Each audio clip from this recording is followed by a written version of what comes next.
berarti kira-kira nihilisme eksistensial ini bukan aliran tersendiri ya? Masuk ke aliran nihilisme moral gak sih? Kalau bahasnya nilai-nilai, kan gitu ya. Kalau bahasnya nilai-nilai, masuk ke aliran nihilisme moral gak sih? Soalnya yang saya baca juga ada gitunya. Heidegger tuh kayak syarat kayak memasukkan nilai-nilai bahkan revaluasi. Makanya yang saya sadari setelah barusan baca-baca tentang Heidegger, Heidegger tuh menisbatkan manusia sebagai dasen, ya kan? Jadi kalau kita biasa dengan bahasa-bahasa seperti ini ya, ada dasen, ada dasolen. Ya, ada dasen tuh apa yang sebenarnya terjadi ya, yang terjadi dalam pengertian lain apa yang terjadi secara alamiah itu dasen. Sedangkan dasolen itu apa yang harusnya terjadi, tapi dalam pengertian lain itu apa yang seharusnya terjadi berdasarkan norma-norma yang ada. Jadi saya lihat justru kalau mau dibawa ke nilai ada pertentangan di sini. Meskipun saya baca-baca tulisannya itu ya beberapa artikel yang membahas tentang Heidegger dalam nihilisme ini dia sangat syarat tentang nilai-nilai, bahkan konsep dasen yang disematkan kepada manusia itu sendiri menyatakan secara eksplisit bahwa Heidegger itu bilang bahwa manusia itu adalah apa ya, eksistensi ya, sesuatu yang sifatnya menjadi pengungkap tabir makna. Bahkan makna itu kata Heidegger itu lebih dulu daripada manusia itu sendiri. Sehingga makna itu bukan diciptakan, makna itu diungkap, discovery. Jadi nanti sifatnya discovery, jadi diungkap sama seperti ilmuwan. Ilmuwan mengungkap tentang rumus, tentang pola suatu kehidupan alam. Nah manusia itu mengungkap suatu makna. Nah ya kayak pertentangannya di sini. Berarti ya kalau kita melihat dari bagaimana karena memang Heidegger banyak mencatut dari pandangan-pandangan Nietzsche ya tentang norma-norma dan apapun yang dianggap sebagai sudah matang pada saat itu. Jadi kayak ada usaha meruntuhkan dasolen demi menghidupkan eksistensi dari dasen atau manusia yang maksud dari Heidegger. Kalau kita sebagai orang agama kan manusia itu adalah orang yang dasolen, bukan yang dasen. Dasen orang yang polos. Jadi gimana menurut Mas Faruk? Di sini apakah ada pertentangan di sini? Karena kita melihat bahwa kalau kita akan melihat dari nihilisme eksistensialis ini bukan sebagai aliran baru ya dari aliran nihilisme itu sendiri. Berarti nihilisme itu tetap masuk ke dalam aliran nilai ya, moral. Berarti kalau dari segi keterpengaruhannya Heidegger ini banyak dipengaruhi memang Nietzsche ya. Nietzsche memang ya. Kalau secara pendekatan ini, maka secara tidak langsung nihilisme eksistensial sebenarnya mengarah kepada nihilisme moral.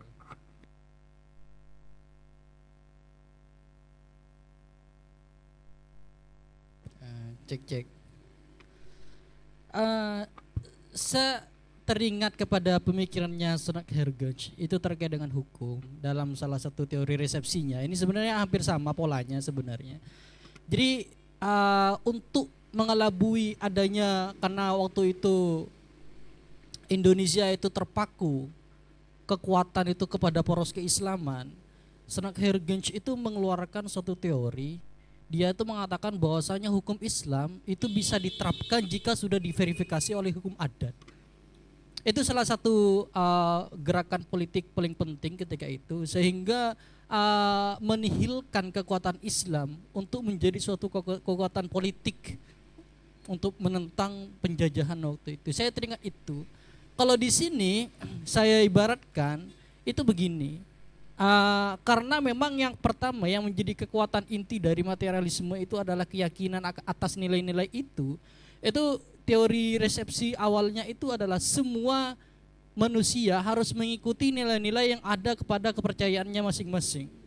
Jadi sikap, nilai dan nilai-nilai yang diimplementasikan oleh manusia itu adalah resapan atau yang sudah uh, diyakini oleh suatu ajaran tertentu dan dia melaksanakannya. Menurut Heidegger ini kemudian dibaliklah begitu konsepnya. Semua nilai-nilai itu bisa saya laksanakan ketika diverifikasi oleh saya. Begitu. Jadi eksistensinya itu bukan kepada nilai-nilai ajaran keagamaan tapi kepada manusia itu sendiri. Begitu. Oleh karenanya nilai itu dan dianggap eksis ketika diverifikasi oleh manusia. Begitu. Jadi ada pertentangan teori di situ memang untuk bagaimana nilai-nilai, sikap dan ajaran tertentu itu bisa tetap hidup tapi dengan syarat harus diverifikasi oleh keberadaan objektif seorang itu sendiri. Jadi jika orang itu sendiri tidak meyakini bahwa nilai itu benar, maka dia tidak benar dan tidak ada. Bukan sebaliknya, bukan agama yang menentukan suatu keyakinan itu benar atau tidak, tapi manusia itu sendiri begitu. Jadi ada kumpulan konsep yang dibolak-balik, verifikasinya dibolak-balik. Jadi yang pertama ketika agama itu ada, semua kebenaran itu diverifikasi oleh agama. Cuman ketika era nihilisme ini salah satunya Heidegger ini, kemudian eksis kebenaran itu ditentukan oleh manusia. Jadi keyakinan, nilai dan sikap yang menurut agama sudah dilampirkan sebagai suatu ajaran itu diverifikasi ulang harus sesuai dengan kemerdekaan yang ada dalam diri manusia. Oleh karenanya semua keyakinan itu merupakan seni interpretasi begitu. Dan seni interpretasi itulah yang menjadi suatu pegangan hidup seseorang itu merdeka dengan sendirinya. Jadi orang merdeka itu adalah menurut kalau kata Nietzsche nantinya pada ujungnya kita akan sampai kepada manusia yang agung katanya. Ubermech itulah nantinya maksudnya manusia yang sudah merdeka dengan potensi yang ada dia yang ada dalam dirinya sendiri tanpa pengaruh dari poin-poin eksternal. Dalam artian poin-poin eksternal itu sudah diresap dan diverifikasi oleh potensi yang dimiliki oleh manusia itu sendiri. Begitu. Itu yang saya pahami di Heidegger. Oleh karenanya eksis di Heidegger ini terkait dengan keyakinan dan sebagainya itu harus diverifikasi oleh manusia itu sendiri sehingga kebenaran yang tercipta baik kebenaran sikap, keyakinan, moralitas dan lain sebagainya itu harus tumbuh dan muncul dari eksistensi seorang manusia. Baik itu. Pertanyaan saya adalah ketika ini sudah eksis, ketika sudah manusia itu bisa memproduksi kebenaran, memproduksi sikap, menentukan perilaku, toleransi dan sebagainya, kata di Nietzsche itu Ubermech itu adalah manusia yang sudah masuk dalam nilai di mana dia bisa toleransi terhadap semua pemikiran, terhadap semua perbuatan begitu.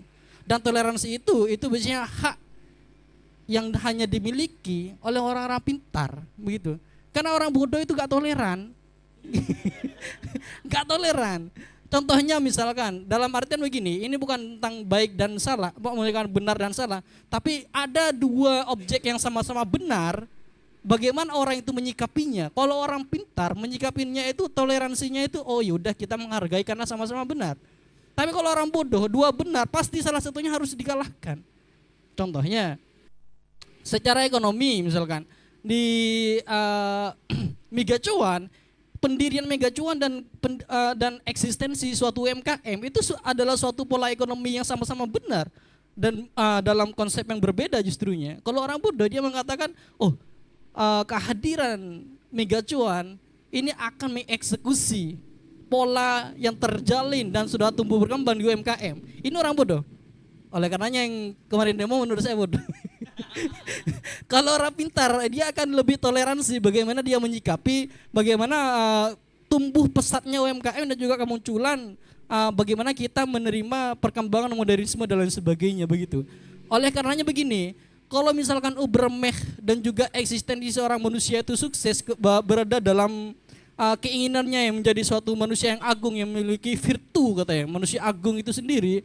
Nah, jika terjadi karena kayak begini, dalam hukum itu kita itu bebas menentukan sikap dalam pemikiran bukan dalam perilaku begitu. Selama dalam perilaku tidak ada kebebasan gitu. Kebebasan itu hanya ada dalam pikiran, tidak ada dalam perilaku. Karena kalau dalam perilaku kita akan mengenal hak dan kewajiban pasti. Dan hak kewajiban ini adalah interpretasi semuanya. Seperti misalkan pembukaan Megacuan dan sebagainya, ada yang bilang benar, ada yang bilang salah, ini perilaku. Bagaimana cara menyikapi suatu perilaku yang memiliki distingsi dan memiliki nilai-nilai yang sama-sama benar. bagaimana menentukan sikap objektivitas kebenarannya. Mungkin pertanyaan ini sama dengan pertanyaan-pertanyaan saya sebelumnya, yang saya kembangkan pada hari ini begitu. Jadi begitu. Jadi bagaimana cara menyikapinya ketika dua orang yang sudah ubermeh, yang sudah terlepas dari eksistensi nilai-nilai dan sebagainya itu menjadi manusia agung, manusia merdeka, cara menentukan suatu kebenaran yang berbeda dan menentukan kebenaran itu secara objektif. Sekian. Bagi Heidegger perihal makna ya, aslinya Dasein manusia, keberadaan manusia itu sama dengan Dasein. Artinya kalau kita bahasakan makna, aslinya si penyedia makna itu adalah manusia itu sendiri. Artinya manusia itu manusia adalah penyedia makna untuk bagaimana dia hidup ke depannya, bagaimana dia eksis untuk memperlihatkan wujud, memperlihatkan keberadaannya. Jadi seperti itu. Nah, untuk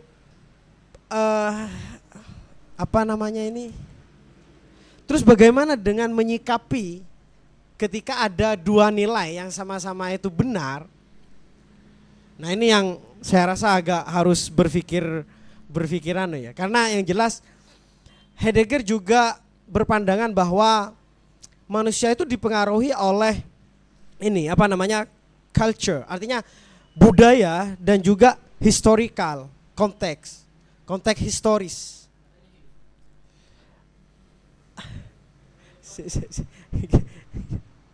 Dengan ritual ataupun tradisi yang ada pada waktu itu. Nah, makanya dari Heidegger ini bagaimana ketika ada hal-hal tersebut kita harus misal ya, kalau pandangannya pertanyaan dari Mas Faidol, ketika ada dua manusia yang sama-sama benar antara Habermas dan juga apa Kak? Yang satunya sama-sama Habermas. Apakah keberadaan udah terbentuk gitu? Terus bagaimana dengan cara menyikapi? Ada semacam hal yang menarik saya rasa dari Heidegger itu ketika dia merasa bahwa manusia itu cara menyikapinya adalah bagaimana dia menjadi dasman di situ. Kalau versinya Heidegger menjadi dasman, artinya dasman ini bagaimana kita melihat suatu realita itu, suatu kebenaran ataupun suatu keberadaan dengan diri kita sendiri. Artinya sesederhana itulah, saya rasa sederhana.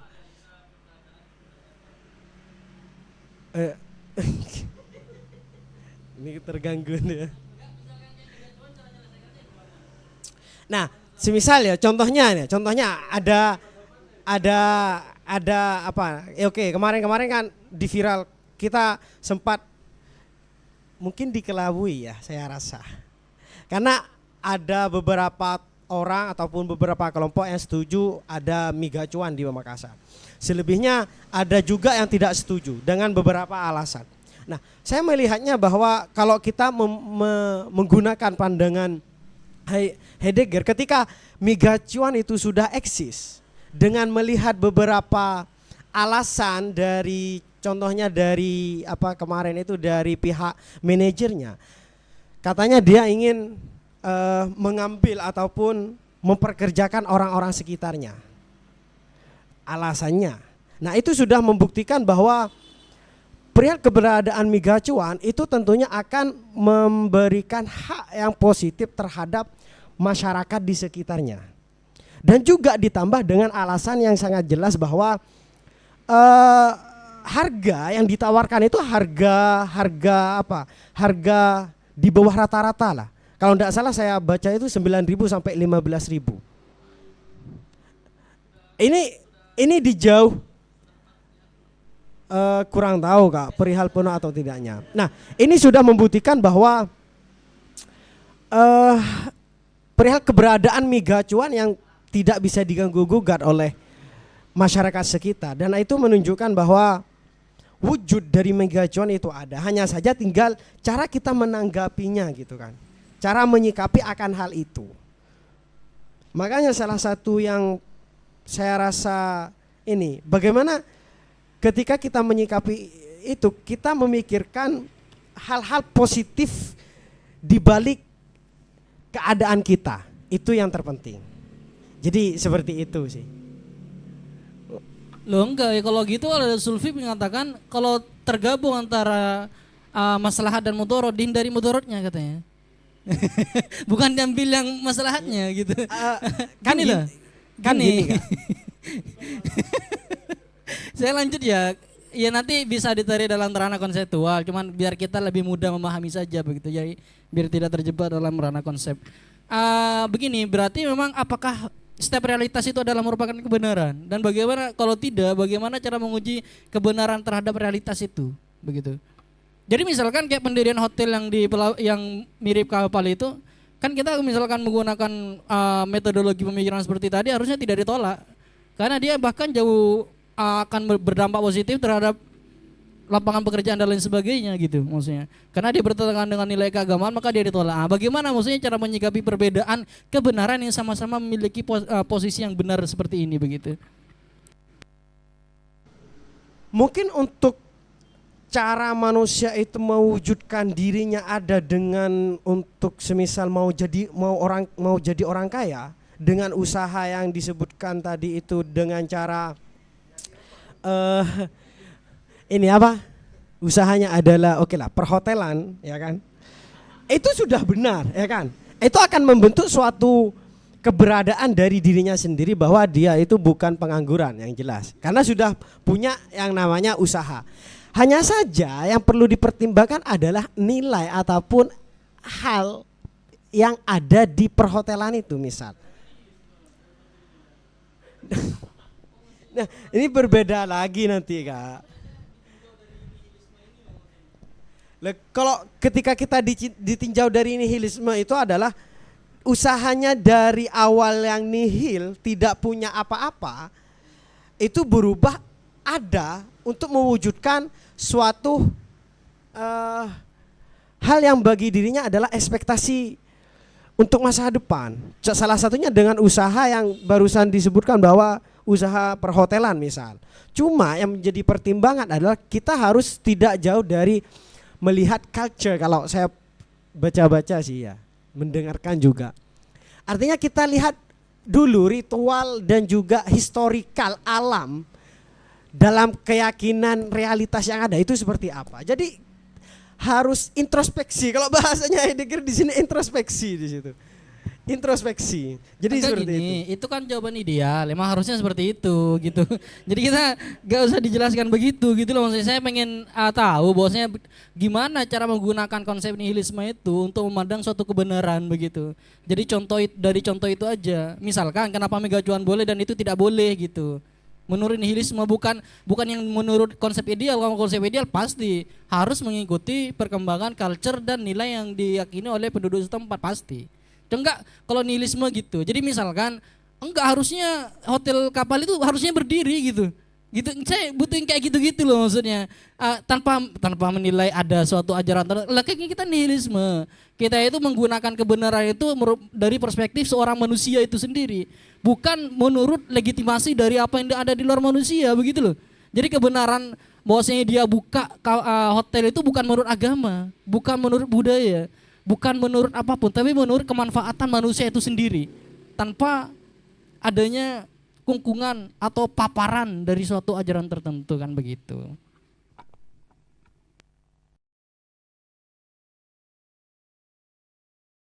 Jauh-jauh membahas tentang bagaimana kita menyikapi realitas. Sebenarnya Heidegger ini adalah tipikal orang yang pemikirannya itu sangat tidak, kalau bahasa mudahnya itu sangat tidak suka kalau kita membedakan antara subjek dan objek. Heidegger kayak gitu ya.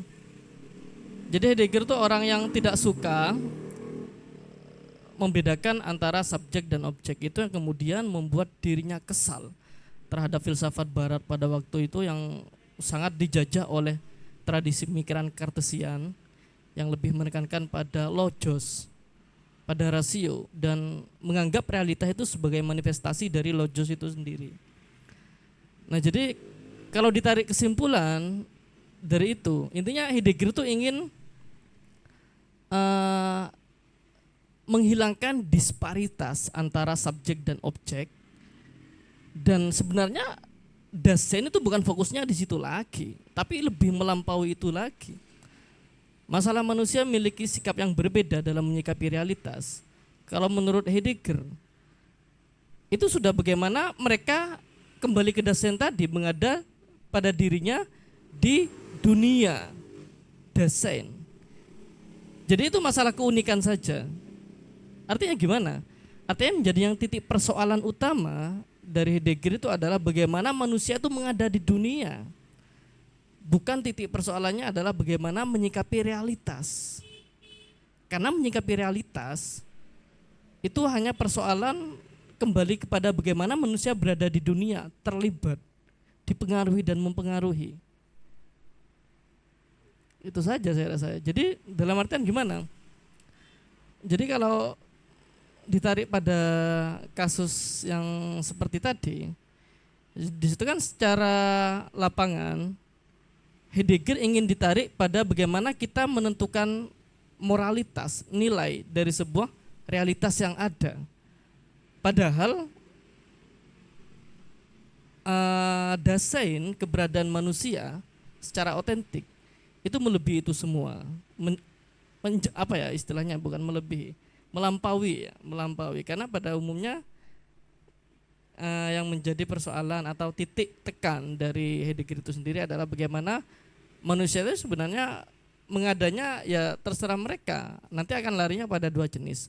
Manusia yang mengada secara otentik dan manusia yang mengada secara tidak otentik. Saya rasa itu ya dari saya. Tapi menarik sih Kak, ketika pembahasannya itu ketika ada realitas yang duanya itu adalah benar, terus bagaimana pandangan kita untuk menyikapi pertama ya kan. Itu masih belum terjawab ya Kak Don. Cuma saya menemukan bahwa kita harus menyikapi dengan ya, peduli aja versinya. Cuma pedulinya itu betul-betul peduli untuk ke diri kita sendiri. Jadi maksudnya bukan peduli terhadap diri kita, cuma kita peduli dengan akan realitas yang benar ada di situ. Dengan kita menyikapi keberadaan kita. Ya tergantung kita nantinya. Apakah kita akan misalkan mau beli, silahkan misal. Kalau ada Migajon. Cuma yang menarik adalah saya rasa ya ketika disangkut pautkan dengan nihilisme itu adalah awalnya kan tidak ada kan. Migajon itu tidak ada, ternyata udah ada. Nah inilah yang bagi Heidegger, versi Heidegger itu bentuk terlemparnya suatu hal yang awalnya tidak ada jadi ada. Hanya saja agar hal tersebut terwujud, makanya yang jelas saya setuju dengan pendapat dari manajer Migacuan itu, asalkan pekerjaannya itu harus dari setiap pekerjanya dari orang-orang terdekat. Artinya orang-orang yang murni penduduk sini gitu. Nah, ini akan membentuk semacam eksistensial yang saya rasa luar biasa di situ. Jadi seperti itu, Kak. Adanya menurut Heidegger itu bukan berarti ada dalam bentuk non manusiawi. Bukan berbicara masalah Migacuan ada atau tidaknya Heidegger itu. Makanya itu yang membedakan antara adaan dengan ada. Adaan itu adalah segala benda yang ada di sekitar kita. Kalau ada itu manusia. Nah, kalau kita terjebak pada ada, ternyata kita manifestasikan dalam bentuk realitas benda. Itu yang disebut oleh Heidegger dengan cara amnesia ontologis. Kita lupa akan ada yang sebenarnya. Berarti salah satu poin disiplin eksistensial dari Heidegger adalah perihal ada, yaitu diri kita sendiri gitu. Berarti kan seperti itu, agar tidak menyentuh amnesia ontologis itu. Cuma Kak, terus bagaimana ini apa ya, saya rasa yang agak membingungkan memang ketika kita harus dibenturkan dengan nihilisme tadi. Dengan nihilisme ini lah. Artinya awal-awalnya berawal dari ketiadaan katanya, tiba-tiba harus dituntut untuk ada itu sendiri. Nah, ini yang menjadi saya rasa harus ya kalau saya pribadi sih ingin mengkorek-korek lagi gitu. Jadi awalnya yang betul pure murni nothingness di situ, tiba-tiba bagaimana untuk dituntut menjadi ada. Nah, pertanyaan saya, ketiadaan dan berubah menjadi ada itu apakah yang disebut dengan manusia? Nah, ini akan lebih ini nih, akan lebih. Nihilisme pada dasarnya adalah pemberian dari ada itu sendiri. Nah, ketika hal ada itu disangkut pautkan dengan human being, maka itu akan melahirkan, kalau versinya Heidegger itulah Dasein, kan seperti itu. Berarti cukup jelas bahwa manusia itu adalah ada pada dirinya sendiri di dunia. Nah, makanya yang menarik adalah ketika lantas sampai kapan keberadaan itu akan berakhir. Wujud keberadaan itu akan berakhir dari manusia itu sendiri. Ini pertanyaan yang mendasar dari Heidegger sih. Celetuk. Jadi seperti itu. Celetuk sedikit. Jadi kan manusia itu kan Dasein, kalau secara gramatikal Dasein salah satunya bertumbuh secara alami. Manusia itu berarti kan tumbuhnya secara alami, yang mengadanya alami lah. Tapi apa Dasein itu stay bakal di Dasein? Apakah manusia nggak bergerak? Misalnya kayak manusia itu kan mengada, Dasein, mengada. Apakah mengadanya itu gak mengada ke dalam hal yang berbentuk dasolen nantinya? Apakah manusia akan tetap seperti itu aja, Dasein aja, alami aja gitu? Kan kalau kita misalnya orang-orang ilmuwan misalnya, kita ilmuwan ya amin ya, kan melakukan discovery, kita menemukan pola itu kita jadikan teori, nanti hasilnya kan menghasilkan suatu nilai, misalnya kayak kalau nggak sesuai teori ini nanti ya nggak benar juga gitu. Nah, apakah apakah kita akan mentok-mentok di Dasein aja, nggak sampai ke ranah manusia yang dasolen? Kalau orang agama kan rata-rata dasolen yang kopong. Makanya nihilisme itu ulikan terhadap apa-apa yang sudah menjadi suatu hal yang memang kita anggap sudah mendasar, setelah diulik ternyata kopong gitu. Sama seperti keimanan misalnya. Iya kan? Kalau orang yang nihilis, orang yang imannya nihil, biasanya murtad. Karena setelah diulik-ulik dengan pemikiran retoris dan lain sebagainya, kopong, hilang gitu. Nah, pertanyaannya di situ, apakah manusia yang mengada itu mentok-mentoknya di Dasein aja? Tidak melakukan ekstraksi terhadap hal yang alami tadi, sehingga diekstrak, diambil suatu kesimpulan dan menjadi suatu nilai yang dipegang teguh, sehingga dia akhirnya menjadi manusia yang dasolen gitu. Nah, apakah nihilisnya di sini? Karena misalnya kita akan menolak manusia yang dasolen, sehingga manusia mau bagaimanapun, karena tuntutannya progresivisme. Jadi dia harus tetap senantiasa Dasein dong, nggak boleh dasolen misalnya. Jadi pertanyaannya di situ.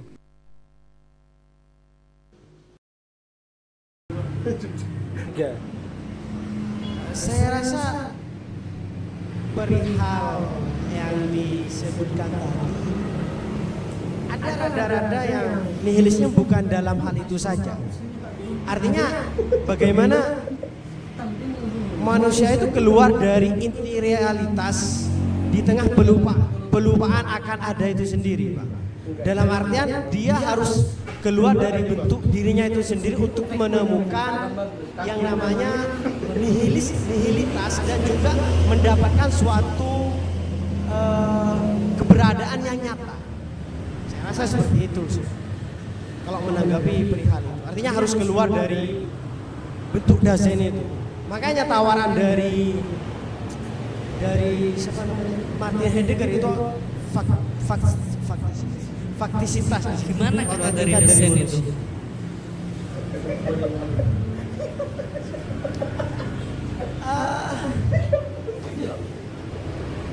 Aslinya tidak, Dasein itu tidak keluar dari manusia, cuma kalau bahasan dari berhubungan, berkolerasi, artinya Dasein dan juga keberadaan wujud dari manusia itu ini saling menyatu di situ. Kalau Martin Heidegger kayak gitu. Kalau keluar dari Dasein gimana? Kan tadi keluar dari Dasein, manusia harus keluar dari. Kalau dari Dasein maksudnya membentuk wujud dari human being itu, Kak, dengan cara bagaimana kita untuk faktisitas, eksis dan juga untuk meniadakan hal-hal yang bagaimana seolah-olah untuk menjatuhkan kita di situ agar terbentuk wujud yang murni di situ, wujud yang nyata. Jadi seperti itu sih. Bukannya itu dasen seperti yang dikatakan Mantik di awal tadi, juga termasuk ke dalam dasen. Katanya dasen itu yang pertama faktisitas, keterlemparan, kedua eksistensi, keberadaannya pada dunia, dan yang ketiga keruntuhan. Bukannya semuanya masuk dalam dasen? Ngapain harus keluar dari dasen lagi?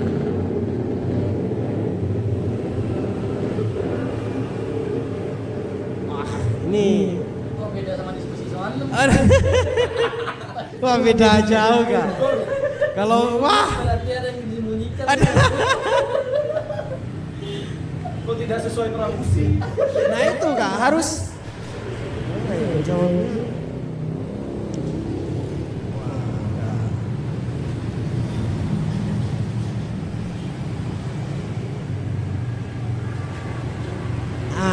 Maksud mungkin ya, mungkin ini hanya mungkin ada yang lain ya. Kita Posibilitas bisa ya, posibilitas. Oke, didiskusi. posibilitas. Artinya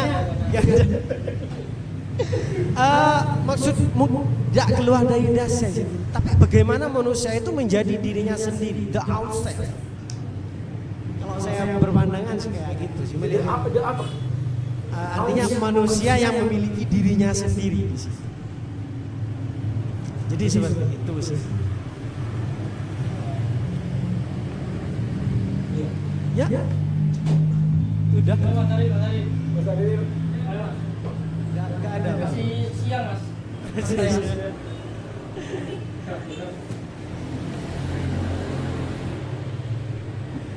Nilai positif yang bisa diambil apa? Dari yang bisa kita terapkan dalam kehidupan Ya, saya ingin bertanya, keluar dari dasen itu benar ya tadi keluar dari dasen? Bukan keluar dari dazen sih, tapi bagaimana dazen ini menyatu, berkolerasi dengan, berhubungan dengan keberadaan manusia itu sendiri. Jadi seperti itu.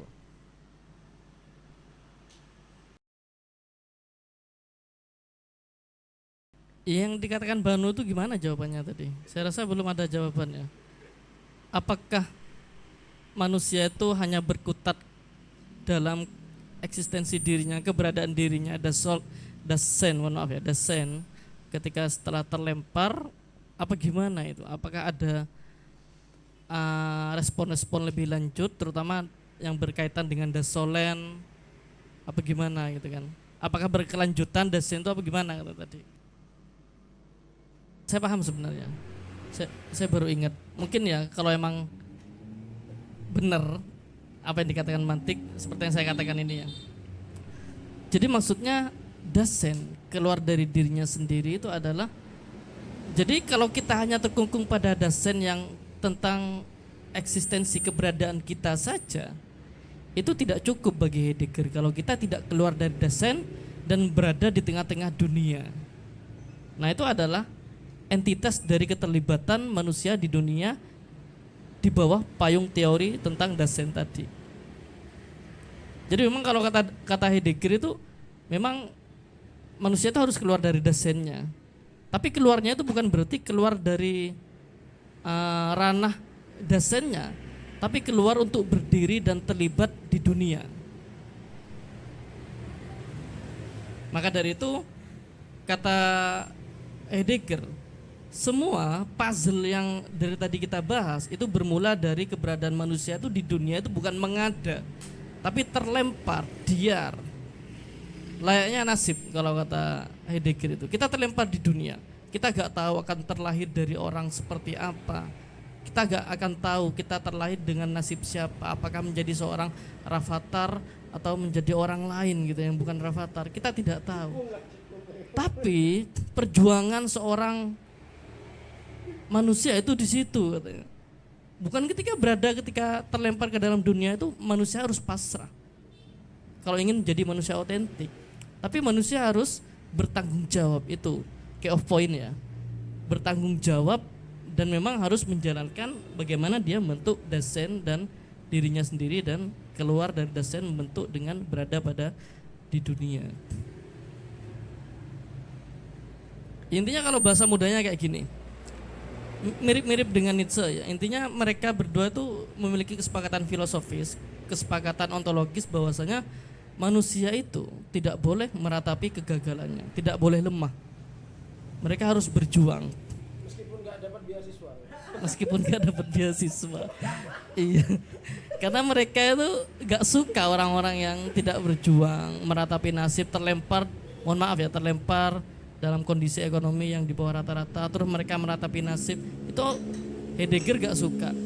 Mereka harus bertanggung jawab, dari kebertanggungjawaban tersebut kemudian menghasilkan keberlanjutan. Entah itu dia berusaha seperti apa, berusaha demikian, bla bla bla. Berarti Oh iya, tanggapan yang perihalan ini ya, perihal bukan. Perihal apakah Dasein itu ya, kalau meminjam bahasanya Heidegger sih, Dasein itu ada dalam berhubungan dengan human being itu, dan juga Dasein ini akan tidak menutup kemungkinan untuk manusia itu merasakan validness, keberadaan, dan juga facticity di situ, faktisitas atau istilahnya. Artinya harus autentik, menjadi manusia yang autentik. Ya mungkin ada yang lain. Di waktu-waktu terakhir, detik-detik terakhir untuk menolong. Karena begini, sebenarnya kan hampir sama konsepsi terkait dengan apa sih namanya ini, nihilisme Heidegger terkait dengan Dasein, dan juga bagaimana dia cara menuju Dasein, menuju manusia sempurna, sama saja sebenarnya. Sebenarnya memang pertama itu memang harus dikosongkan, harus dinihilkan. Seperti dalam konsepsi-konsepsi yang kita biasa belajari dalam Islam.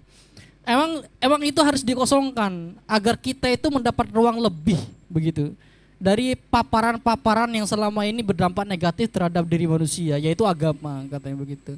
Jadi setelah mengosongkan manusia itu terhadap paparan seluruh ajaran dan nilai-nilai yang ada di luar dari dirinya, maka kewajiban selanjutnya adalah mengisi. Mengisi itu yang disebut sebagai eksis dalam tahapan Dasein. Bagaimana manusia itu harusnya seperti apa, begitu. Jadi diisilah dia menurut eksistensi Dasein, bahwasanya manusia itu harus bertanggung jawab dan lain sebagainya. Setelahnya itu maka dia eksis di kancah realitas, begitu. Dalam kancah realitas, bagaimana dia bertanggung jawab terhadap apa yang dia pelajari, bagaimana dia terapkan kepada manusia realitas yang sesungguhnya, begitu.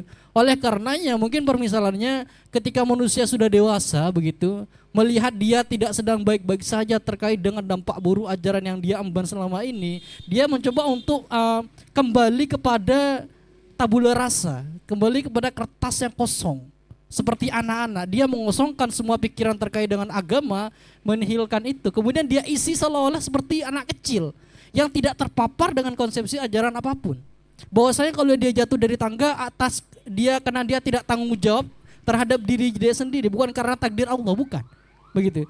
Jadi konsepsi itu berusaha dibangun kembali agar apa-apa yang terjadi realitas terhadap dirinya itu adalah dampak dari tanggung jawab dia sebagai seorang manusia. Bukan realitas itu terbangun atau tercipta dari pengaruh atau dampak yang di luar apa yang ada dalam dirinya, begitu. Jadi setelah mengosongkan itu, dia berusaha mengisi kembali dengan realitas-realitas yang biasa dia produksi melalui konsepsi dirinya sendiri, begitu. Itulah yang saya pahami dah. Nah, ketika manusia itu sudah bisa berpikir bahwasanya apa yang ada dalam dirinya dan realitas yang terjadi di luar dirinya adalah konsepsi dirinya sendiri, dan itu menjadi satu kesatuan yang dia sebut sebagai eksis, maka disitulah pada akhirnya manusia akan sampai kepada tahapan yang disebut sebagai Dasein. Bagaimana seharusnya bertindak, yaitu bertindak sebagai dengan konsepsi yang ada dalam dirinya, bukan bertindak melalui terma-terma dan konsepsi-konsepsi yang ada di luar dirinya, begitu. Sudah.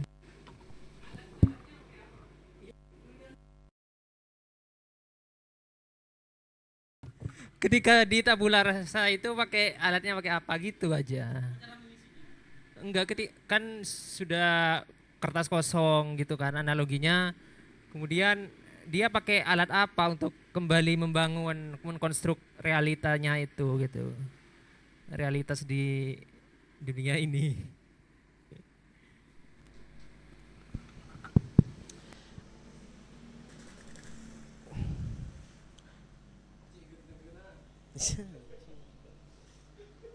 Dengan beberapa makna yang udah ada dalam dirinya aslinya, Mas. Iya, awal dari misal udah kalau menanggapi dari tanggapan Kak Faidol tadi, oke lah, udah jadi tabula rasa sih. Nah makanya itu pentingnya bagaimana untuk menumbuhkan, untuk memberi si penyedia makna itu yang itu adalah manusia untuk mendapatkan ataupun apa istilahnya ini mengungkapkan tujuan-tujuan yang ada dalam dirinya. Artinya harus memang dengan latar belakang yang dalam tanda kutip sih. Ilmu pengetahuan, knowledge, salah satunya kan di situ emang. Agar terbentuk bukan hanya terbentuk, ketika sudah kosong di situ. Ketika sudah kosong, harus memahami realitas yang ada dengan beberapa pengetahuan yang sudah didapatkannya itu. Jadi poinnya adalah memang ilmu pengetahuan aslinya, Mas. Kalau ketika kita membahas hal-hal seperti ini, jadi seperti itu. Berarti tidak akan jauh-jauh lagi ya, kembali lagi akan terpengaruh lagi ketika tadi tidak terpengaruh agama dan lain-lainnya itu pada akhirnya juga akan kembali ke sana gitu. Akan banyak dipengaruhi oleh doktrin-doktrin di sekitarnya gitu. Nah, ketika kita kalau mandang dari nihilisme eksistensialisnya dari filsafatnya Heidegger, itu memang harus melihat budaya dan juga historikal pada masyarakat itu, Bang. Jadi kita tidak jauh dari ritual-ritual yang ada ataupun tradisi-tradisi di masyarakat. Oke, Jadi berarti seperti jika itu. demikian, berarti posisinya Heidegger ini adalah dia itu tidak sepakat dengan pemahaman nihilisme secara umum. Karena pemahaman nihilisme secara umum, mereka menafikan berbagai nilai yang ada dalam budaya, kesejarahan, lingkungan kita. Makanya itu adalah pertanyaan saya pertama sebenarnya. Apakah di mana peran atau posisi dari Heidegger ini terhadap pemahaman nihilisme ilmuwan lain secara umum gitu loh? Saya rasa bukan dalam bentuk pemahaman nihilismenya untuk secara umum tapi Heidegger, tapi lebih bagaimana dia untuk mengungkapkan eksistensialisnya dari seorang Dasein itu. Yang berawalan dari tadi bahwa nihilisme, kekosongan, ketiadaan itu tidak bisa dipungkiri dari human being. Jadi seperti itu sih. Saya rasa. Enggak, kalau bagi saya ini masih tetap masuk dalam konsepsi nihilisme yang umum. Cuma memang karena ada keunikan dalam eksistensialismenya itu, bahwasanya eksis itu harus dipersepsi kepada manusia. Maka seluruh yang ada di dalam manusia itu harus ditafsirkan menurut dengan kehadiran manusia itu sendiri. Makanya seperti yang saya jelaskan dalam konsep resepsi tadi, kalau dihukum misalkan. Jadi nilai-nilai ajaran yang ada di luar diri manusia itu bisa diterapkan atau bisa tetap diyakini kepada manusia selama dia masih diyakini. Maksudnya ketika dia sudah diseleksi dan sudah diuji kebenarannya, bahwasanya kebenaran itu bukan hadir dalam ruang kosong itu, tapi hadir dalam diri manusia, begitu. Jadi penolakan terhadap suatu ajaran itu kalau di nihilisme konsepsi umum itu kan ditolak sekeras-kerasnya dan muncul murni ada kepada diri manusia. Tapi kalau dalam di sini saya memahami bahwasanya ajaran itu tetap bisa diterapkan kepada diri manusia selama dia ajaran atau nilai-nilai tersebut sudah diverifikasi oleh manusia itu sendiri. Karena eksis nilainya itu harus kepada manusia, bukan kepada nilainya, begitu. Gitu.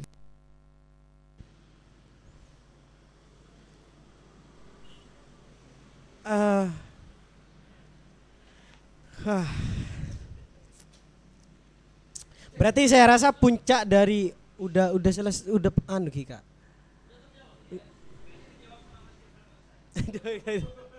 Jadi ada dalam dirinya sendiri. Terletak pada dirinya sendiri. Bukan pada nilai. Oke. Ya mungkin hanya itu ya.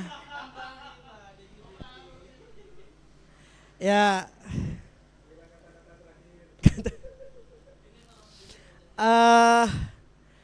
Bagi Heidegger manusia tetap eksis dengan dirinya sendiri dengan bahasa bahwa versi Heidegger adalah kita sendiri makhluk yang akan dianalisis. Sekian, terima kasih, kurang lebihnya mohon maaf. Jika ada kesalahan komen, tapi jangan lupa subscribe dan like. Dan assalamualaikum warahmatullahi taala wabarakatuh.